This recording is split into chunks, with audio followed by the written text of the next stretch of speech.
What's up? It's your boy Michael AFK. We're gonna go ahead and get right into the nitty gritty because the show first season is not over yet, but it is so fucking good. It's called Failure Frame. All right, it's one of those animes with the extremely long fucking title, but it's just really called Failure Frame. The unnecessary length of title. Yeah. So me, my brother, my sister, and six other people in the dungeon.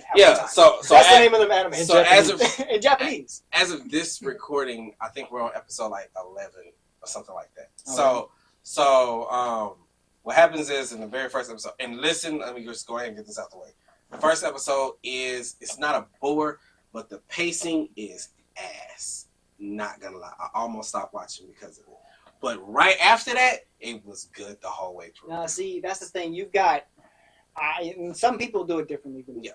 But when it comes down to TV series, you got maybe the first or second episode. I'm with you. I do 3.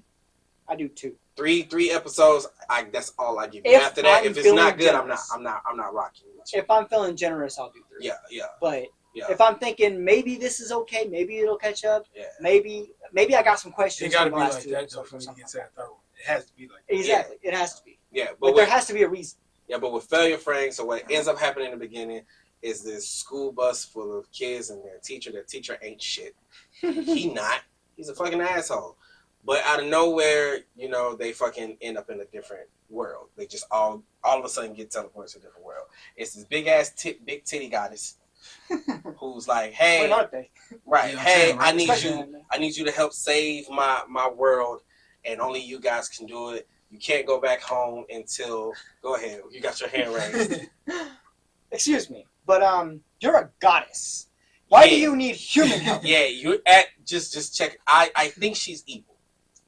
Yeah. Oh, the goddess is evil. I think so. I think she's evil, but in a political way. The titties evil. I mean, titties can't be evil. Listen. It's just the bitch carrying. The only thing that the teacher did, the only thing that I understood the teacher was on was when he saw her titties and he was like, "Y'all shut up." So in that space, I'm with him. But so the main character basically they have to put their hand on this crystal ball and it tells them how much power or whatever they have, and essentially he's like an F or a D rank or some shit like that. So she's like, you're the weakest, you're gonna be a problem because we've all had this problem where every time we've sent people from your world here and they're the weakest, they always end up holding everybody back, right? The only power that he could do is this thing called paralyzed. Not gonna front. The only reason why I haven't listened to it in English yet is because I like how the Japanese dude says paralyzed. so that's the only way you gotta worry about. Right. Like, so he like paralyzed. Like each time. Yeah, I love that shit. Okay, but I got you. But he so she sends him to a dungeon and he's like pissed. He's like, you gonna kill me for some shit I have no control over? She's like, yes, and sends him to the dungeon because she said she could just kill him right then and there, but she said they have learned from their mistakes in it when they killed them right in front of the other people like, we're not fighting. So she's like, I can't have that. I need y'all to kill the demon lord or the demon king or whatever shit that they calling him. So she sent him to the dungeon so they don't have to see him die.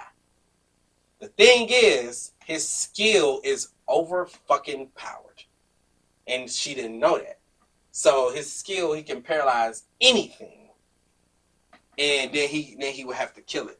So he was paralyzing him. He in this dungeon, and apparently he's the only person in this dungeon to ever come out of the dungeon. So like he killed every monster that was in his way, and till he got this other skill called poison. So he got paralyzed and poison. He can paralyze and then poison. So he's an element guy. He's an element caster technically. Yes, because he has no sorcery type shit that he can do. So right in the same vein, he ends up meeting this elf chick. He saves her, right? And yeah, elf can get it. I mean, of course, it's going to be the main girl character. She's got to be the sexiest thing on the screen. Yeah, she can get it. Her name's Saris. Yes. And then she got a name that fits. Her name's Saris. She good.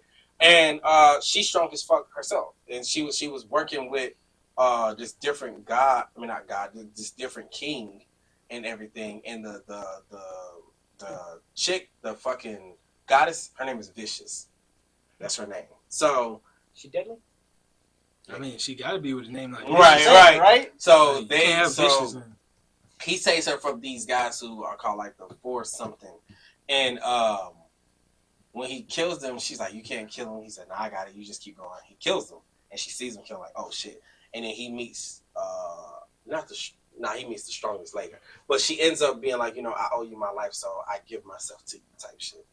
And over the course of like that episode, and then like 2 episodes after, she falls for the nigga. So like, this is one of my favorite scenes, not because I just like sexy bitches, but because it seems realistic. You saved my life. You're not a bad guy. I want you to take this pussy. I mean, that's a reward anybody would never right. Right? So she just asked him, "Hey, have you ever thought, about that's a big reward. doing that kind of stuff?" And he just was honest. He said, "Well, my goal, I'm too stuck on my revenge that I can't even think about nothing like that right now."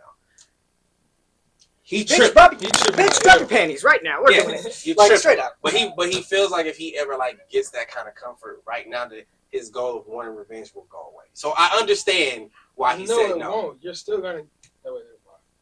Hey, when you content in some nice, because she is. I mean, but if you really wanted to get revenge, you're still gonna. Yeah, but clearly she's a virgin.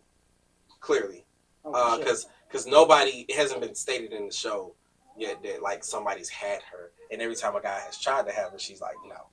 So clearly she's still of that ilk, as well as she's like that, and she not a gold digger. Right, as well as like so they're doing their adventures and shit together, and he's learning more about their world. And he has to go to this place called the forest or the land of golden eye monsters or something, but they have to meet this other chick who's a cheetah. She's a humanoid cheetah. Never thought I'd think a cheetah sexy. Humanoid cheetah. Yeah. All right. I mean, and the adventure counts, right? Technically. Who? Kinda. But she's a white tiger. Yeah. Who? It's a character I made. Okay. Yeah. So they meet her, but she's fighting in this like gladiator type style shit, right? And they're like, "Yo, it's supposed to be your last match. We know you're trying to get this dark elf, to save her too. He's gonna kill you. Just giving you the heads up, because he doesn't let nobody win the last match." And she's like, "Nah, he's been good to me, so I'm a rock with him. I don't care what y'all saying." And then she has been playing back in her head, and then she just kind of like, she's restless, so she gets up, she's walking around like the area type shit, and then she ends up hearing him, the guy who's over the gladiator stuff, and his partner like plan her death for the last event. So she's like, "Oh, this motherfucker lied to me. So let me go get this dark elf and we out." So he when she meets her, he says, "Nah, because they're gonna come looking for her. I'm about to kill this one." And she's like, "Is it necessary?" "Yes." So the fact of the matter is, like, right before they meet her, they meet this dude called the Strongest, right? Like, he's supposed to be the strongest guy to the point where he can pretty much take on the Queen Vicious, like, essentially. But he can't kill her. Just about, he can just take on the fight. And he kills him literally quick as fuck. Like, it's a little smart battle between them mentally, but he kills that guy quick as shit. So, where I'm at right now in it is he just got a horse, but the horse can absorb magic as long as he keep putting magic in it. It'll get stronger and stronger, and the horse is strong as fuck right now. So he won't stop putting magic into it. He doesn't have to stop putting magic into it, so I can get stronger than where it's at now. So like I'm at a good stopping point where like I'm waiting for like the next episode to come out next Thursday. But like, watch it. It's on Crunchyroll. Watch it. I need this show to continue. I need 3 shows to continue. I need Goblin Slayer to continue. I need this called Fairy Frame to continue. I need Newgate to continue. I need y'all to watch them 3 shows. I know they're not gonna bring back Darling and the Franks. I am okay with that. It ended on a good note. It ended beautifully. So I'm good. But these shows can continue. So let's continue it. But it's good. I suggest everybody read it. If I had to pit it like against anything, or like, a scale of 1 to 10, I'd say it's a really good 8. First episode is a 2. not the animation is gorgeous. It's some of the most beautiful animation I've seen. No lie, in all the episodes. But the pacing at the rate that they're going is kind of lame. So the writing is kind of mad, but in the first episode. The first episode. First episode. Yeah, but after that, the writing and all of that gets really good. Because that's something for me that's gonna sell it for me. Yeah. Is that if it's got good writing in it or not? Yeah. Which, by the way, the writing doesn't suck. Like I'll say, like sometimes I feel like they're speeding through it. Yeah. But what I think is happening is that they're literally taking manga straight to TV instead of like adding their own little things here and there. To kind of give it a little bit of extra pizzazz. Yeah. So I think that's what's going on. But after the first episode, things really get pretty decent at pacing. It's not the best pacing, but if you can get like over that, the writing's pretty good. The story they're trying to tell is pretty good. And I really fuck with the elf chick because out of everybody's story, she got big titties. That too, but out of everybody's story, hers is actually worth something. Like his is just a revenge story. But she's like, I'm with you because, you know, you saved my life. Even where we're at now, she said, oh, I guess he said something to her. She said, oh, well, I guess that makes us even. He said, yeah. And in his mind, he like, you know, you can leave now. She's literally like, I'm with you. She wants his dick. That and it's like, until we kill her, I'm with you. Oh, hey. Yeah. They gotta fuck at one point at least. I pray they do. They got to at least pray they do. Because I'm like, look, if I die, reincarnate me into a world like that. And make sure you make me one of the strong dudes. Don't make me no like little weakling. Like even if it makes it appear like I start off as a weakling, fine. Give me some capability of getting insanely strong. Because am I gonna like save the world and shit? I'll do my best. But like if I find a big titty fucking elf, I am. She can't say, do you ever think about, I just been waiting for you to say that. like, because they sleep in the room together. She told a joke where she was like, you can put your head, I think I said this to y'all before, you can put your head in my lap, and he was like, oh, no, you're okay, but you can put yours in my shoe. Put her head in that lap, quick. And she's like, oh, was you joking? He said, I was. And I was just like, he knows she want him. And he's so focused on this, I'm going to kill this bitch, that you really need to be killing this bitch. Like, in a different way. You really need to kill this. You so focused on especially this. She's trying to jump on you like that, bro. Like, no, she's trying to jump on me. That's the different story. That's like, come and get it. Right. Come and get it. This girl was washing his clothes while he was asleep. So wife shit. Easy. Wife shit. Right Dude, there. Come on. She tripping.